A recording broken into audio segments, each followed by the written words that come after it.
not be noticeably smelly, at least as far as I can tell. Am as tidy as I can be with the salad, but eating salad with a plastic fork is awkward and difficult.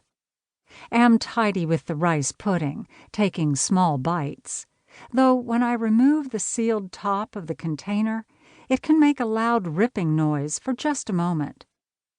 May keep unscrewing the top of my water bottle and taking a drink of water, especially while eating my sandwich and about 1 hour afterwards.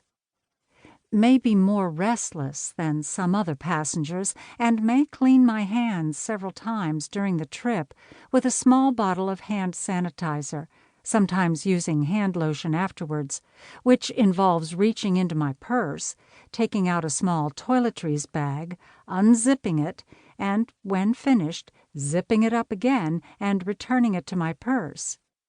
But may also sit perfectly quietly for a few minutes or longer, staring out the window. May do nothing but read a book through most of the trip, except for one walk down the aisle to the restroom and back to my seat. But on another day, may put the book down every few minutes, take a small notebook out of my purse, remove the rubber band from around it, and make a note in the notebook. Or, when reading through a back issue of a literary magazine, may rip pages out in order to save them, though I will try to do this only when train is stopped at a station.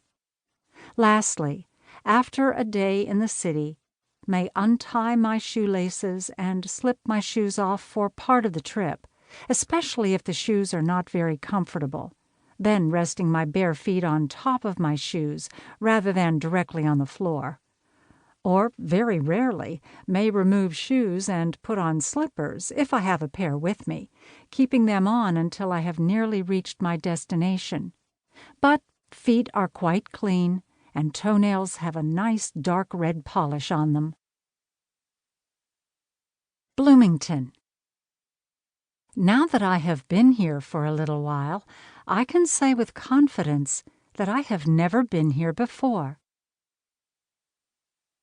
The Cook's Lesson, story from Flaubert. Today I have learned a great lesson. Our cook was my teacher. She is 25 years old and she's French. I discovered when I asked her that she did not know that Louis Philippe is no longer King of France and we now have a republic. And yet it has been 5 years since he left the throne. She said the fact that he is no longer king simply does not interest her in the least. Those were her words. And I think of myself as an intelligent man. But compared to her, I'm an imbecile. At the bank. I take my bag of pennies to the bank and throw them into a machine that will count them.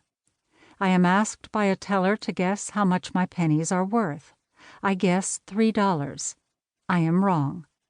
They amount to $4.24. But since I am within $1.99 of the correct sum, I qualify for a prize. Many people nearby in the bank congratulate me warmly. I may choose from among a number of prizes. When I refuse the first and the second, and seem likely to refuse the next, the anxious teller unlocks a secure vault and shows me the full array, which includes a large plastic piggy bank, a coloring book and crayons, and a small rubber ball. At last, so as not to disappoint her, I choose what I think is the best of them, a handsome frisbee with its own carrying case. Dream. Awake in the night. I can't go to sleep in this hotel room in this strange city. It is very late, 2 in the morning, then 3, then 4. I am lying in the dark. What is the problem? Oh, maybe I am missing him, the person I sleep next to. Then I hear a door shut somewhere nearby. Another guest has come in very late. Now I have the answer. I will go to his room and get in bed next to him, and then I will be able to sleep. Dream.